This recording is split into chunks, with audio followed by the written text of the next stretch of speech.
This conference will now be recorded. Yeah, I'm just recording the session.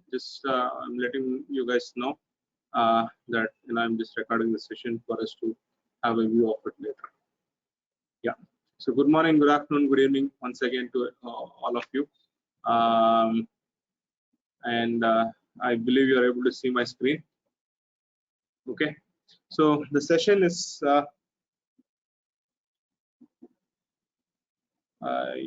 sorry. Yeah. And I don't know if Anita has joined. Anita, I've got your text that I can wait, but let me just quickly give a background as folks joining.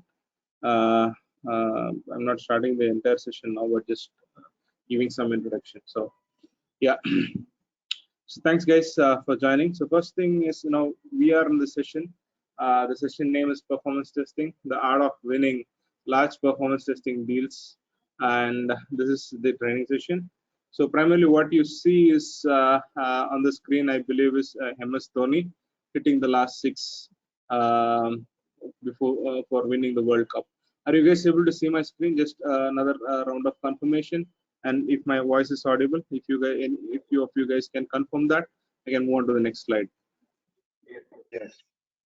Yes, we can hear you. All right. Okay. Thanks. So moving on to the next slide. Okay. I just wanted to talk about what is there in this course for each of you guys, right?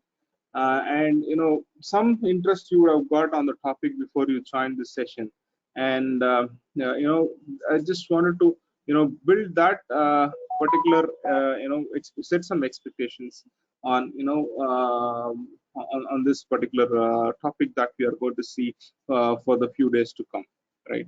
So why we are going to have this topic? Okay. So you can see two great legends, right? One was this MS Dhoni, and the other one was Sachin Tendulkar. So who else do you see in this picture? Can anyone just tell me, what are you understanding from these pictures?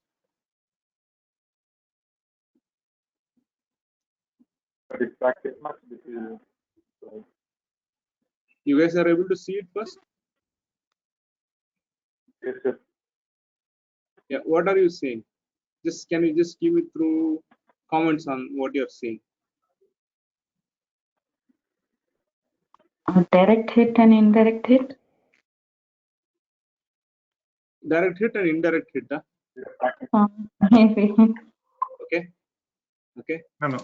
One is a training session, and another is the main testing, playing session, actual play with Fantastic. the test itself. Fantastic. Okay. So few more folks can give your views. What do you understand from these two pictures? Dhoni is trying to hit it, and he's going to hit four. Okay, fantastic. The whole thing is, kind of why I put these two pictures. Okay, all these three players are legends, right? And they all had to practice, right? And they were not made captains on the first go itself, right? Both were captains as well, right? They had to play their game. They are doing their regular skills, right? Batting and wicket keeping, and but what made them as leaders?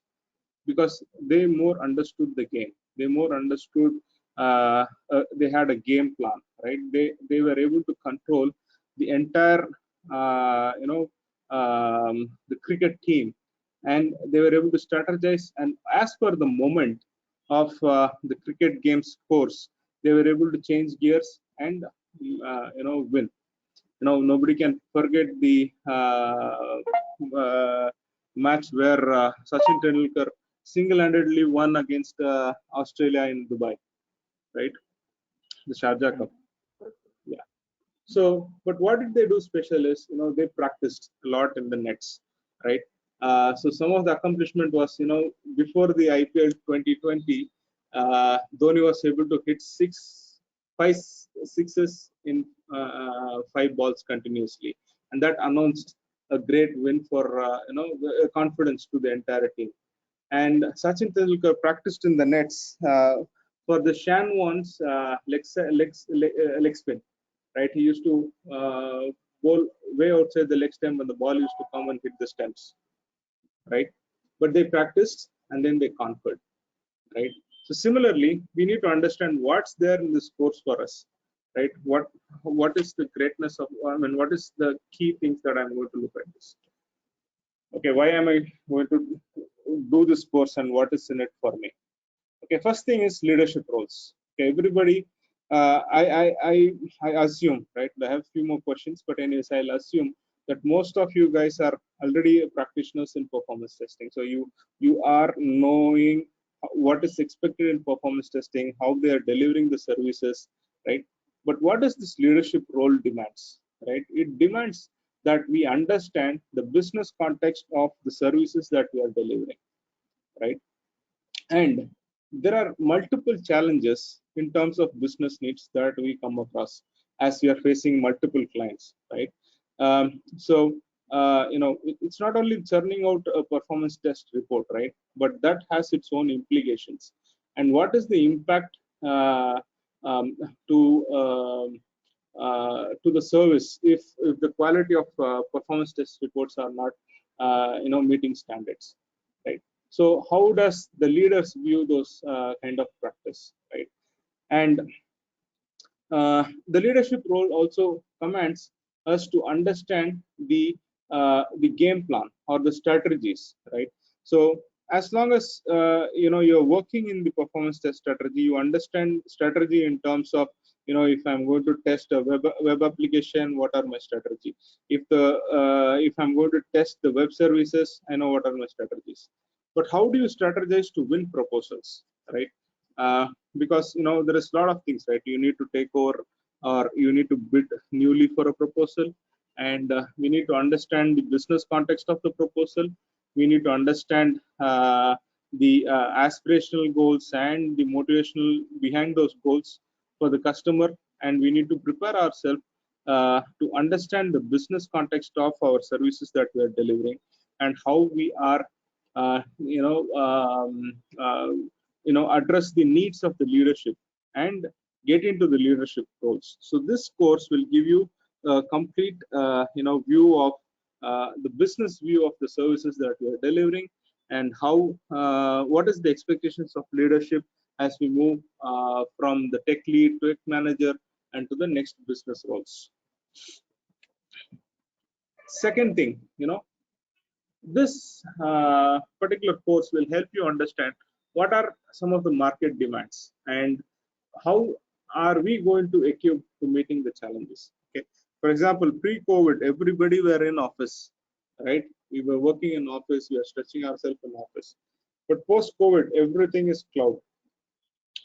Most of us have moved to cloud and delivering services over cloud. Most of our equipments that we use are all on the cloud, right?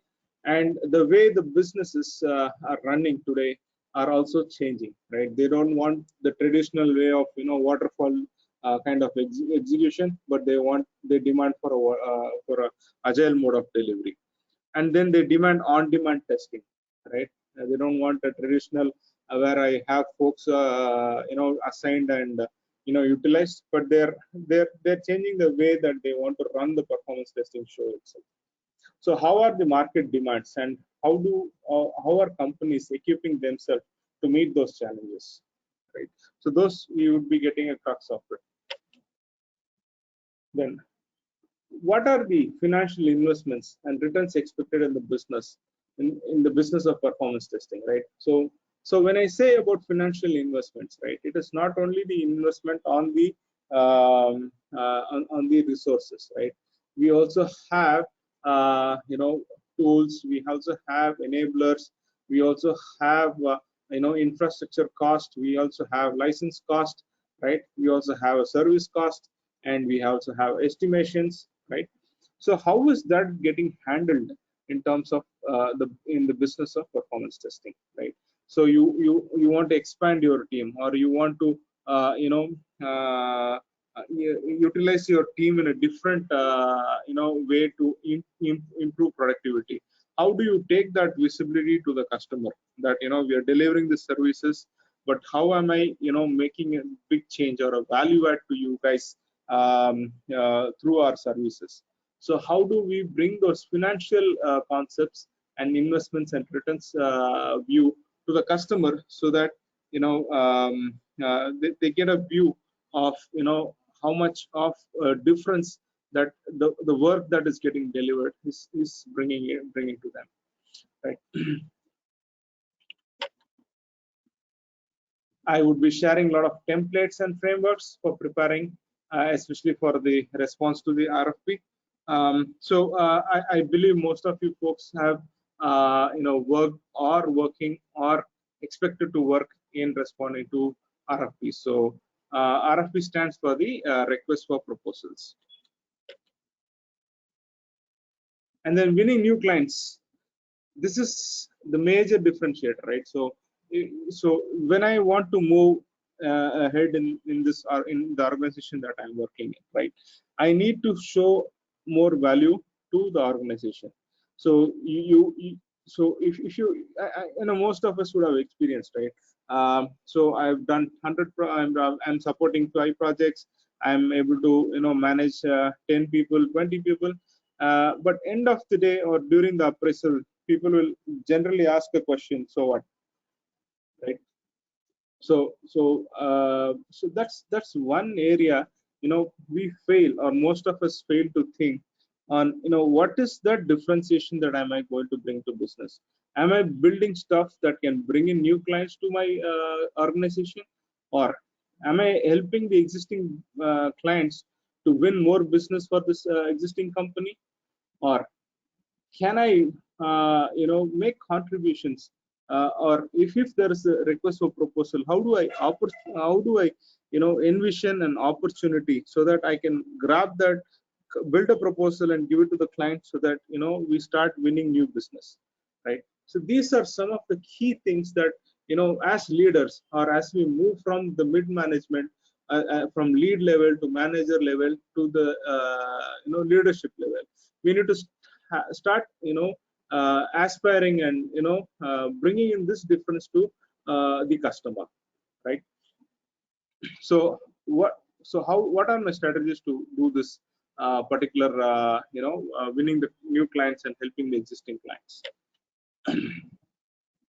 And what to present and how to present during the defense of the proposal. So primarily, whenever we have a proposal, we will have to first initially prepare a response to the proposal, and then once the proposal is accepted, then there is a defense, right? That's where when we go and say, boss, I've understood these are your requirements, and based on my understanding of this requirement, this is how we are going to strategize, and we are going to build the whole solution around, right? What are my solution tenets? How am I going to help you succeed in your proposal, and how am I going to bring value that you're expecting from the proposal, right? So this whole session we would be talking about how do we prepare for the defense. So initially we try to understand what are my financial investments, and what does the customer expect when you're doing an RFP, and also what are my strategies to win more business and more clients, or retain and get more mining done with the existing clients, and also how do I defend my proposal, right? And what type of questions and what is the expectations in that part of defense when I'm responding to the proposal. Yeah. So quickly, just few questions that I have. Can you guys quickly, I don't know if there is a poll here, or if you can put it in the WhatsApp group, if you can just say yes or no, that should be enough. So how many of you have worked on an RFP in this group? If you can just respond in the WhatsApp group. Yes, myself, Vasurao Srinivas. I have worked on a few of the RFPs. Sir. Okay, I see few of them leaving the session. I don't know what reason. I don't know if they're facing any connectivity issues. Most of you guys are able to see my screen, right? Just a quick check. Yes. Yes, we are able to. No worries. So if you can just quickly chat, if you guys have worked on an RFP, this will give me a view of, should I have to, what level of information that I need to start with. I think I've just got 2 responses in the WhatsApp group.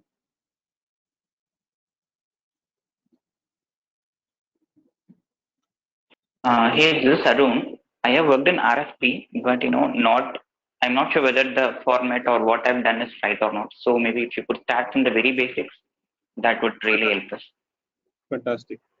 Yeah, I think I see many no's and few yes. Myself, I have worked on few RFAs and observed that like there are some of this transformation kind of thing, migration kind of thing. But I want to see like differences, like it will be depending on the project, the RFP will be modified and the cost and all this will be like. Is there any specific static kind of thing, or depending on the project requirement, Yeah, so the RFP should be modified? I'll definitely touch this point. So I'll definitely touch this point. This is a very good question. Okay, so Yeah. so there is one content in my presentation where I would be specifically talking about, how do we strategize and how do we understand the aspirational needs of the customer and then build it, right? So transformation or bringing in new technology or moving to agile or moving to completely cloud. These are some of the aspirations customers have, and the difference in strategy is completely different for each item, right?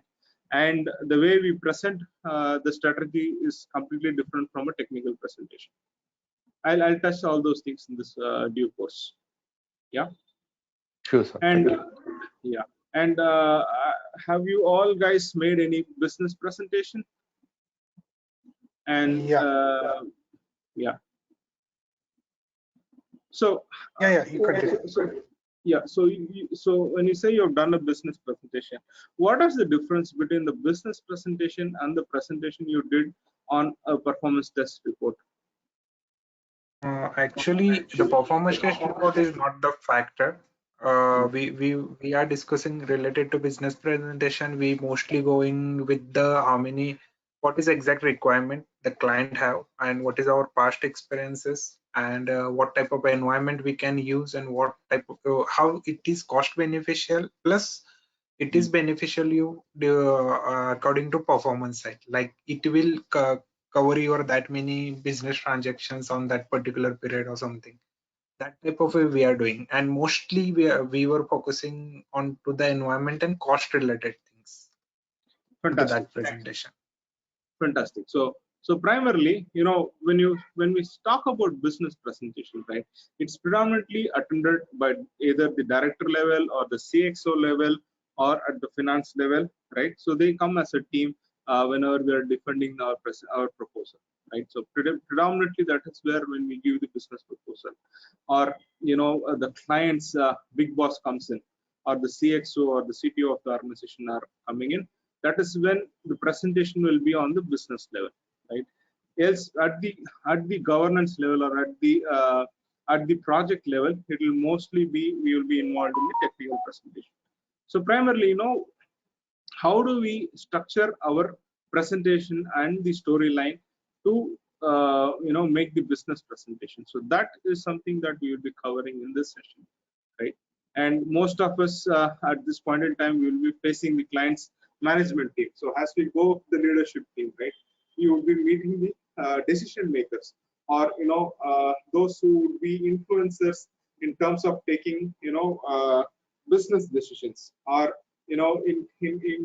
or people who would be looking at the number game, right? So how much have they invested for 6 months on this project or this resource, and what is the outcome, right? So Here, I just want to highlight like the fighting with the sales guys only, mainly the costing affecting way. So I need to get some few points to fight with the salespeople to convey the messages, sir, actually. So most of the things I used to get some situations. The So sales guys are okay. I do face this challenge. I am with you in this challenge. Okay, so I do yeah, face this challenge, day in day out in my consulting career, right? Because sales guys are only looking at the numbers, but there are a correct, correct. technical concept of it that they don't understand, right? Or it is not that they don't understand, but they don't spend enough time to understand the technical overheads before committing to the customer. That's the biggest issue that we have with the sales guys, right? And there is a way to tackle that. So I would be touching upon it, when we're pretty much when you're discussing the numbers. I have a separate section on that. I'll post the slides. I'll also walk through what are the topics that I'm going to cover, and then you guys can check on the topics that I'm going to cover as well. Good. Sure, And sir. then most of us will go for business lunch or dinner, but now that the COVID has killed those chances as well. So we would be more connecting with the customer online, right? So it will be through Zoom calls or your team calls, right? Now, how do we prepare for meeting? For understanding the customer's objective and his taking clues from the body languages of the customer, right, during the business presentation. So that's something that we would be also be touching upon. So quickly, so I do see this bunch of folks who have joined here have already had experience, and many don't have experience on the RFP, and few have done business presentation and also are client facing. So what am I going to cover in the sessions that are going to follow? Okay, so quickly to touch upon. Okay, first thing is we need to understand what are the RFP models that a QA organization receives, right? So we will be seeing what are proactive and reactive. So proactive is something that we start mining as we are doing our delivery. We start mining some opportunities, and based on the opportunities that we mine, we get into a strategy and go to the organization and win the proposal, right? Reactive is something that the customers float the RFP, and then we as a team sit and design the response to the RFP, where we usually do the table of content. What am I going to talk about in the beginning session, the introduction section, and how am I going to visualize the operating model, and then what is my transition strategy, what is my onboarding strategy, and what are my enablers, pricing models, etc. Right? So you would be first seeing predominantly on the RFP models. So what is a proactive and a reactive model? I'll show you some samples, and they are going to usually it comes to us as an application development and support. So we get a bigger RFP as application development, and QA will be part of that overall application development and support. And we also have migration models. This kind of RFPs are predominantly floating now in the market, where people want to do the transformation, as someone was highlighting, and as well as someone wants to move from from a legacy system to a cloud-based operating model, right? And how do we strategize and how do we respond to such proposals in terms of migration, right? And then specific service requests. The specific service request will directly ask about what is my performance testing requirement and how are you going to deliver the service. So we are going to see those models in terms of the first topic, right? What type of RFP models. So when I'm discussing this topic, I would be glad to take questions, or you guys can build any of your questions offline, and then we can share it tomorrow. We'll do kind of a group discussion if anything specifically you wanted to understand on the RFP. Okay, but today's session we will see what are the RFP models and different types. I'll show you a few samples. Okay. Next is the next part of the session will be on. See, first thing is, before we respond, there is a preparation phase. So whenever we get an RFP, okay, we would be initially analyzing the RFP, and then there will be questionnaire for clarification. See, RFPs, you don't come to us with picture perfect clarity, right? There will be a lot of ifs and buts, okay, and the trick is you will have to the RFP customer would give us a time frame to ask any clarification questions. Okay, that's where we should be very careful on what type of questions that we are going to ask. We cannot expose or ask a question where one of our competitor will be able to understand what is my solution going to be, so that they can counter their solution better, right? So how do we ask some such questions? And we have to gauge the aspiration roles or and the definitive or objective goals of the RFP. So how do we get into understanding of that RFP and specifically respond to that RFP? Okay, and taking clues from the response to clarification. So this is the predominantly the first phase of the RFP response, right? So where we are doing the analysis, the customer would also give us time for clarification, and then we will have to gauge the aspiration and the objectives, as well as taking clues from the clarification questions that they are sharing. Okay, next part of our sessions would completely be on the art of designing the response. So when I say art of designing, right, so see, I cannot draw the same picture for every situation in life, right? If there is a situation where I will have to talk about love, I will use a lot of reds, and I will use a lot of hearts, right? If I have to say display a particular scenery. When I say scenery, many will think of beaches, some will think of mountains, some will think of I don't know, hiking or a wild forest ride, right? So based on everybody's aspirations and the objective, I should start picturing, right? If someone is asking, or if someone has forwarded a proposal to go to Maldives or for a beach, I cannot give them a mountain picture, right? So similarly, when we are responding to the RFPs, right, there should be some guidelines to addressing the objectives of the RFP and addressing the aspirations. So when I say objective, the definitive winning parameter or scoring card for that RFP. Aspirations are something that they will be aspiring to move from, say for example, aspiring to reduce the cost in the next 5 years, or aspiring to improve the quality of deliverables within a stipulated duration of time, right? How to address all those things in the RFP response, okay? Defining the solution tenants and articulating the solution. So this is the two key things, right? I cannot go with without a storyline for an RFP discussion, right? And even in that, even if the storyline is right, I have to rightly articulate the solution, right? And so how we will define the templates and how we will do the storytelling is something that we will cover in the sessions. Defining the engagement roadmap. This is how we will connect with the customer and say, boss, this is your request and how am I going to solve your problem, right? Usually proposals are to be looked at an issue or or an objective that the customer would be interested in achieving, and we will be have to show how am I going to achieve that as a roadmap, right?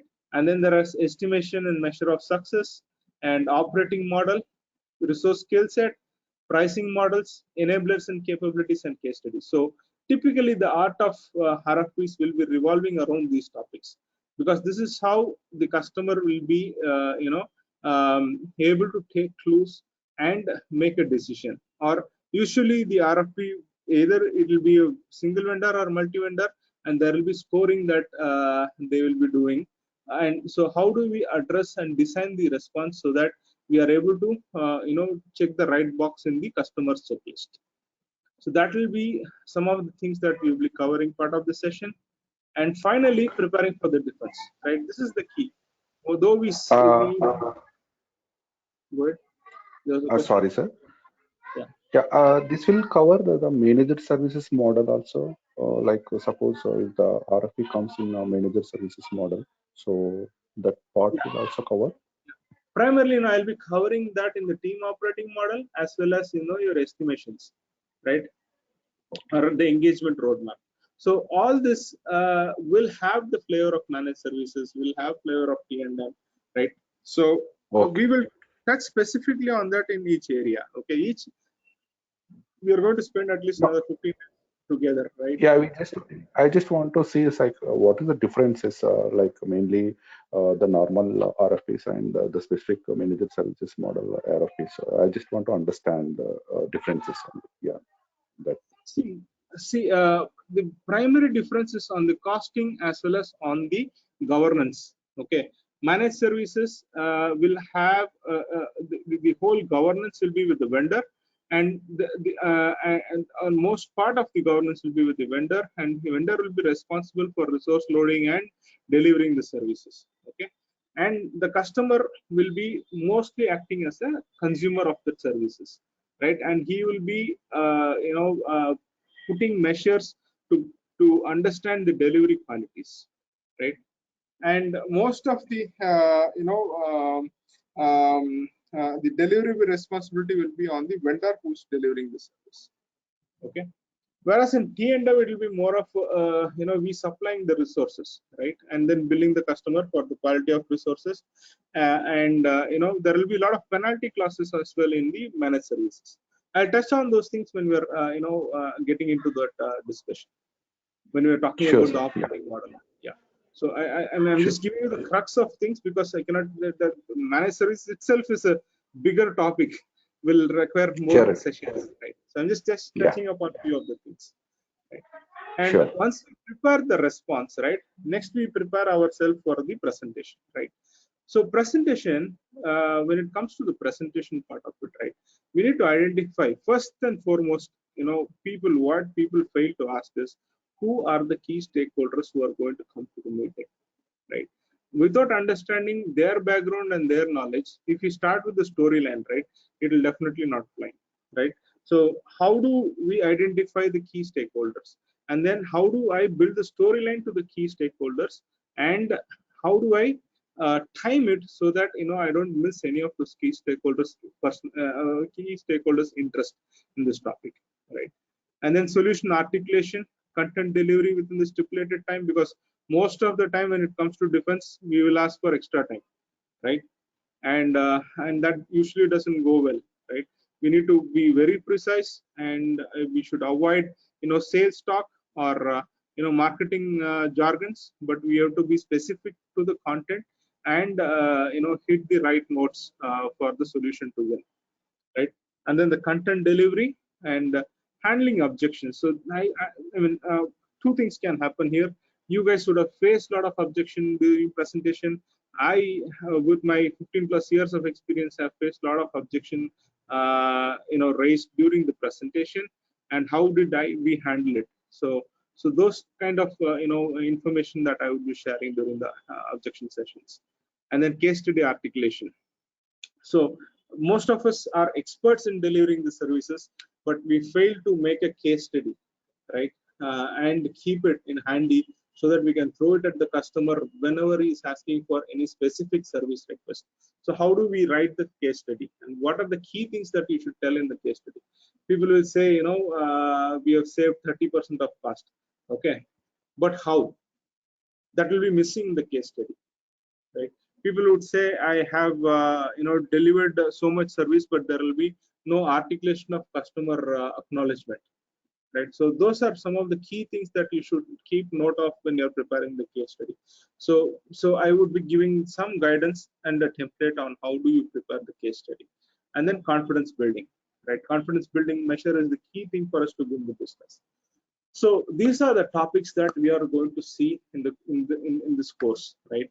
And these particular topics are much essential for us to go to the leadership roles and to understand and talk to business stakeholders within our organization, right? because this is so if you are in mid management, or you just reach the managerial or lead position, these concepts are to be learned. Okay, on the job there is no way you will be able to learn all these things, but as we understand from this training, right, you can get all the training and the templates and the materials and the thought process.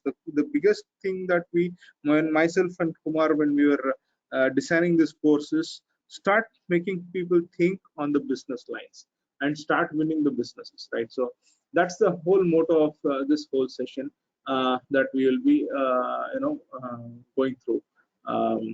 So any questions in this so far?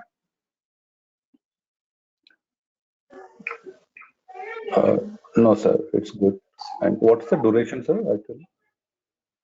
This course complete? Tentatively, we have fixed 1 hour and per day, and pretty much on till this will go till 15th October. But I'll make it much interesting and as possible for 15 days. That's the key thing for me. Daily 1 hour and 15 days. Okay. Yes. Okay. Also, is that okay? Is that cover this all topics, like how we can tell clients? Suppose like they are completely non-technical at our side itself happening, and they don't know which tool used, what type of approaches need to be used, like very basic questions. Okay, like we mostly using the browser-based testing, which is, and we Fantastic. need to tell them use the browser-based testing except the API testing. So then they ask, what is the difference? The whole industry is 80% using the API, and you are saying that this you are not using the API. So we need to tell them the browsers and API differences. Then if they're not, then we need to get on hybrid or something like that. So that type of questions are coming up. Yeah, this is something is good, means for the presentation, but these types of questions can we cover in our classes or something, means in this session? Let me give you my trick for this solution, for this challenge. Okay, let me find it this way. This is again a tip and a trick. Okay, whenever we go for a business presentation, we should not assume that the customer doesn't know anything, and we should not go in an educative way to the customer until and unless they openly say, I don't understand what this API is, can you explain? Right, the biggest issue faced is during a business presentation, we go for educating the customer. What is API testing? What is web testing? Right, that is not the need there. Right, we need to actually say, we are assuring you the demand is met. Right, and what do the customer understands by demand? Right, have you thought about that? The customer Means mostly. Okay, see Means the client customer usually giving you. Yeah, so when you look at the client, right, the client will understand only on the demand and how much of the quality is being delivered. They will definitely don't know how many number of APIs or how many number of web transactions are there, right? Then we will have to really tell them what is the value that we are going to deliver out of this API testing and the web testing, and how is it going to help their business. If we go in that business discussion explaining them what an API is, we will not be able to win. I'm just taking a pause here. Am I making you understand this? Yeah, got it your point, that finally they need the quality and they need something good delivered to them related to performance. So Finally that's their aspiration, that's their objective, right? In that, you understand it technically that there are 50 APIs and 50 web scenarios to test, right? That is because you are technically getting into that and testing it, right?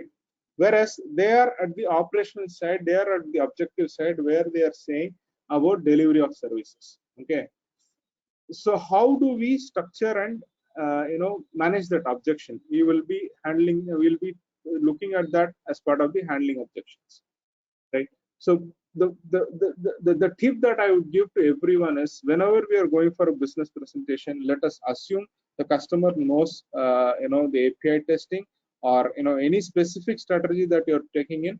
Let us assume the customer knows the concept, and that's why he has come to the session to look at the value of service that we are delivering. But if we start the session in educating what is SAP or what is web or what is HTTP to the customer, two things can go wrong. Customer itself will get offended that you guys think I don't know these things that I'm coming for the session. Second thing is, the customer objective to understand from you guys is the value that you deliver, not the way you're testing it, right? He say, let's say a business guy has come in, he's going to launch a e-commerce portal, okay, and it is going to be hit around 10,000 concurrent users, okay. He would be more interested in how you guys are going to simulate that 10,000 users and ensure that the quality product goes for production. He will not be interested in understanding what tools you are going to use, how many resources you are going to use, right? What is the monitoring that you are going to do, right? If you go and educate him what is response time in that session, it will not fly, right? You can show that Exactly. we will be doing the testing. We will ensure that you meet the SLA demands as defined in the NFR document or your competitor. We will ensure, or we will do the test and tell you whether you are beating the competition. This will interest him, right? When you say this kind of words and comparatively tell them the outcome of this testing exercise will show you where do you stand in terms of performance with your competitor. Are you guys able to take your website to meet your let's say you're going to the Flipkart meeting, right? And everybody knows that big billion dollar, the first time when they launched was a failure, right? Post that, you didn't see any failures, right? Was there any crash in the big billion dollar website or during that campaign in Flipkart? Have you guys any time read that? Oh, No, not right? now. Not now. What has happened? Primarily, when a vendor would have presented, what am I going to do? Boss, you face this situation. I will create this user volume for you before even you go online. We will test it. That ensure that there is no crash. We are not making the demand. Okay, we will create that demand in the web load and test it in the performance environment before you go to production, and ensure it will not fail there. Okay, when you say this story and then give him a price, if he is going to see, the whole point is he would be impressed with what you're trying to deliver as a quality rather than how you are going to deliver it. That will be the next part of it, right? So when I'm saying, we need to understand the aspiration, we need to understand the objective and define the solution tenants. This is what I mean, right? So you're giving me a case now when the customer is not able to understand, right? How do I overcome that objection? Okay, so to explain you for this situation, this is a simple trick that I'm giving you. You will have to always talk to a business guy in terms of what is the value that your service is going to deliver to them in terms of their eyes of their vision, right? Their vision would be to build a world-class website to meet Amazon's user, for example, in case of Flipkart, right? So how am I going to design my strategy to beat that and show them, and then you put a value card to that. So to achieving this is your number, right? And then he would be interested in understanding why he has to spend so much to meet that demand. Did I answer your question? Yeah. Hello? Satisfied. Yeah. Yes, satisfied. Yeah. Fine. So how are we doing with time? I've got another. Yeah. Also, I want to know sometimes in some critical situations arrives. So I want to learn some diplomatic answers to explain and convey the client. So I just want to learn those much eagerly. Fantastic. So that will be part of the handling objection as well. And maybe you can make note of those questions and how do we answer it diplomatically. Okay, see, diplomatic answers will come only when we don't have a definitive answer to that particular question, right? Say for example, they'll ask you how many resources are available for you to deliver today. We don't have the answer. We will say we have a pool of 50 resources. I need to figure out how many of them are having visa. If how do I deliver the services? I'll get back to you. Right? That's the way we diplomatically handle that situation. I'm just hypothetically. Yeah, and sometimes also a client will not give the clear picture of the requirements also. So in the time what we will do is we will do some assumptions only. Assumptions. So based on assumptions only we can say that, but the clients say that, and these middle people like business analysts or sales people, what they will do, they need the clarity picture. So how can I give the clarity picture on this? So if you give the clarity on the requirements, so that I can provide the clarity on that. So if you are not providing the clarity, I can give the assumptions only. But these middle people, what they will do? So we need the exact figure kind of this. So how can we say that? So that is my situations I occur. Two things are the root cause for your situation. Okay, one, the customer doesn't understand what he is what he can expect out of the performance testing.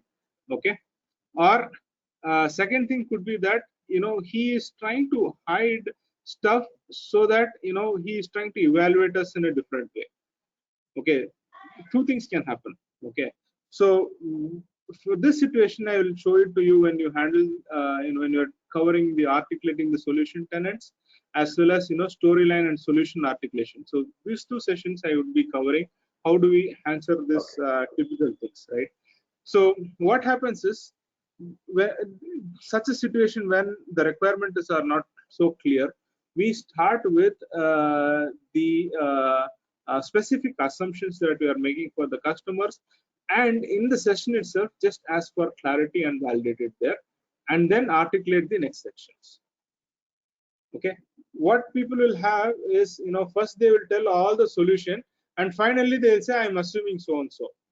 But rather, okay, before even you start the solution, you tell the customer upfront, boss, this is my understanding of the scope, and these are the assumptions I'm making, and based on the assumptions I have made this solution.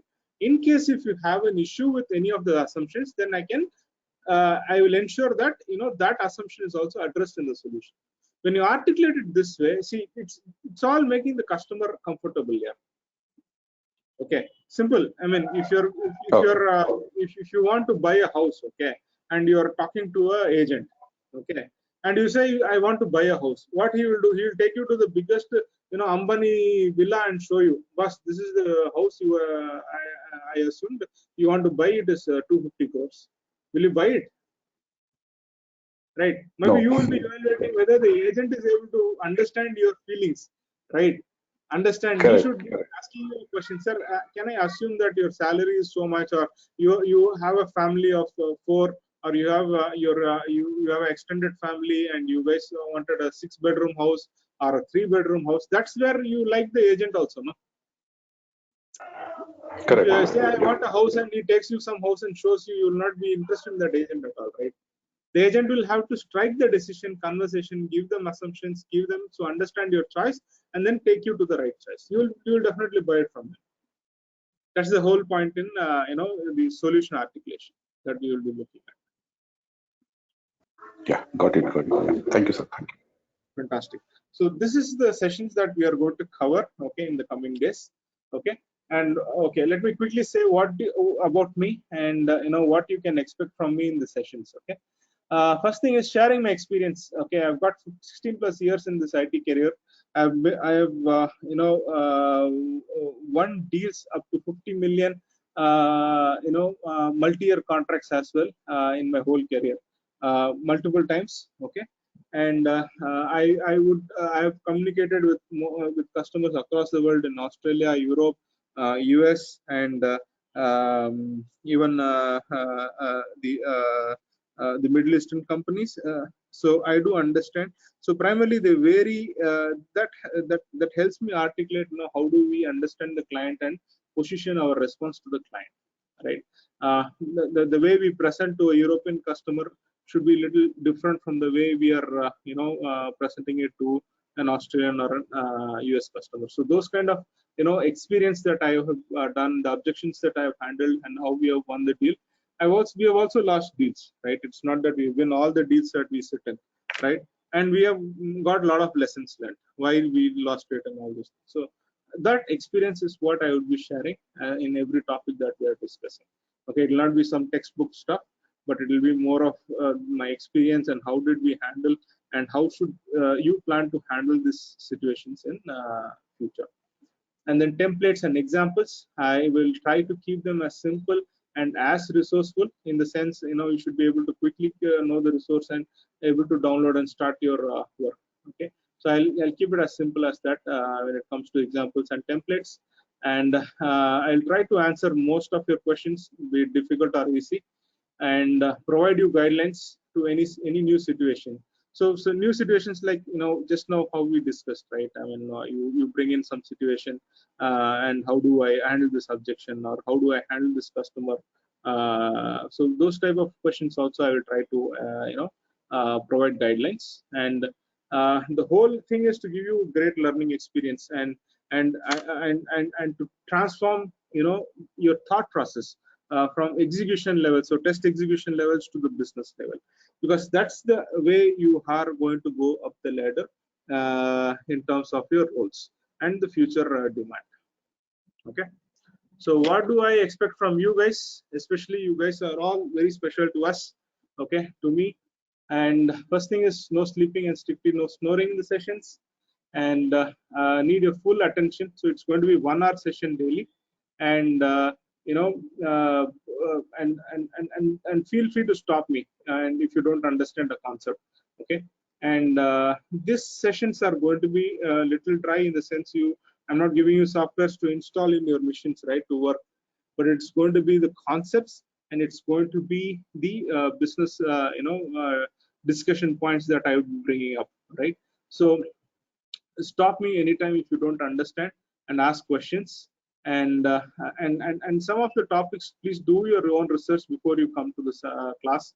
That will help us to in fact make the presentation very useful for you guys, right? What And is share your experience. DYOR? Sorry, What is DYOR? do your own research. Okay. Okay, Sorry. good. Thank you. Good, you're very attentive. I like that. Okay, so DYOR is do your own research. So primarily when we are talking a subject, for example, an engagement model, right? Like you asked, what is a managed services? How do we handle objections there, right? So if you can pre-prepare the sessions, the session will be even more interesting. It will be even more challenging for me to I mean, you will be challenging me more to deliver better content to you guys, right? Have breaks and do have coffee and everything, but keep your microphone muted, no disturbance through voice. Okay, so what I expect you out of all this session is win the business deals and climb up the leadership ladder. So that's the major outcome that I'm expecting out of this whole session. Okay, any doubts, any doubts on what you can expect on the session, why we are having this session? I'm happy to take questions. I think we are almost nearing the end of today's session. Hope I had engaged you this 1 hour. Yeah, it's good actually. Can you just send us that syllabus or whatever that points which we knew we are going to be covered onto the WhatsApp group? We'll just go through and just. Yeah, Anita should be able to help you with that. Okay, she will definitely do. Okay. So Okay, I'll ask her to pass it on. Okay. So the next topic, so the first topic that I mean, I'll just give a glimpse. Tomorrow we will start on this topic. Okay. So first topic that we are going to see is on the RFP models, right? And so first we will understand what an RFP is. Okay. A request for proposal, abbreviated as an RFP, is a document created by the buyer and issued to vendors. So in tomorrow's session, we will see what an RFP is, what is the purpose, okay, what are the types of RFPs, proactive, reactive, migration models, application development. No, say RFP, sorry to interrupt you. So RFP is a document created by seller, right? By the service provider, right? Correct. Correct. Not by the service provider, right? You're the service provider. RFP is always floated by the guy who wants to buy a service. For example, you want to buy a house. You will put a proposal. That Yeah, got it. So it is a request for proposal, and we share a solution document. Exactly. Right. Whether DFL gives you a house, or Akshaya Home gives you a house, or if your uncle is going to build it for you, you give the proposal, you give the RFP, right? You are going to consume the services from all those vendors. Correct. Okay, so we will either be as a vendor or we'll be consuming the service. So we'll talk about tomorrow's session. We will see about a proactive and a reactive, RFP. How do we? What is the difference? How do we identify it, and how do we prepare ourselves? And then application development. Where and all can performance testing fit in? Where and all can I expect? So if there is a proposal coming as application development, how do I fit my solution at which area, and how do I prepare my services? So this we will touch upon tomorrow. And then migration models. It could be the cloud migration, or it could be even the test tool migration, right? It could be test data migration. How do proposals come in this particular category of migration models? Is something that we will discuss on tomorrow's session. And I've got some few samples which I thought I will show it as well. So are we going to touch base on our RFI as well, and how it is different from RFP? I mean, I heard RFI as well. Okay, request for information is entirely different. Okay, our focus is RFP, but we can touch on that topic as well in terms of request for information. Okay, request for information comes when the customer is interested in a service or a new line of services that they want to establish, and you're already delivering that service, and it shows that he is more interested in giving that deal to you than someone else. They usually come to the request for information. That's a clue that we get it. Okay, they don't go mostly open market to get a point of view. Okay, and that again will also be the strategy will be similar to how do we write the proposals. Okay, I don't know if you guys are able to see my screen. Just confirm if you guys are able to see my screen, else I will have to check. No. 1 minute, please. Sorry. No, we are not. Okay, let me quickly share a screen. Where is it? Share. Are you guys able to see my screen now? Yes. You're able to see a request for proposal? You guys able to see? Please confirm. Oh, PPT, I think so is there. PPT I am seeing specific service requests. Okay, you're not seeing. Okay, 1 minute. Just stop sharing. Let me share.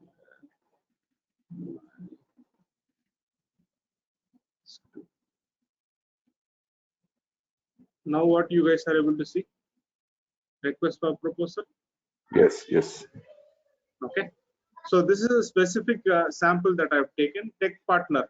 Can you see tech partner for performance load stress? This is a specific RFP, right? So we will see, how this Quality Council of India, how they wrote this RFP, what are they defined? So scope of work, what is performance testing? So this is a specifically asking service, right? So what do they want in terms of load testing, scenario definition, script creation, load test data, infrastructure, etc. So this is a very specific asking, RFP, right? And then there is security testing. So when we will be only talking about, how we are addressing the performance load and stress part of it. Okay. So this we will see in tomorrow's session. Like how do we get the proposal? So this is a direct specific service request. The other proposals were proactive, reactive, application development, and migration, right? So the next sessions will be to understand, because I think most of you have responded in the WhatsApp chat that they have not worked on an RFP.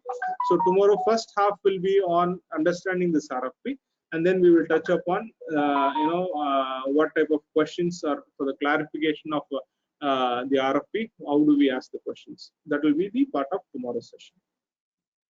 Okay. Perfect, sir. Cool. Yeah. Hope I was able to articulate today the session's objective and what we are expecting out of the course, and my voice was audible as well. Any feedback, just drop a note in that WhatsApp group, and I'll see to it that it's getting corrected. Yeah. Sorry if it was already mentioned. So may I know your name, please? My name is Franklin. Okay. Yeah. Thank you. Yeah. Any other questions for me, guys, before we wind up today's session? No, thank you. What is the course fee, sir? You will have to talk to Kumar on this, Kumar and Anita on this. Sure. Okay. Yeah. Sure. Thank you. Thank you for your time, and thank you for good explanation. Yeah. Thank you, sir. Sure. We will have more sessions and more engagement sessions going on. Sure. Yeah, thank you. Thanks, everyone. Have a nice day. Thank you. Thank you.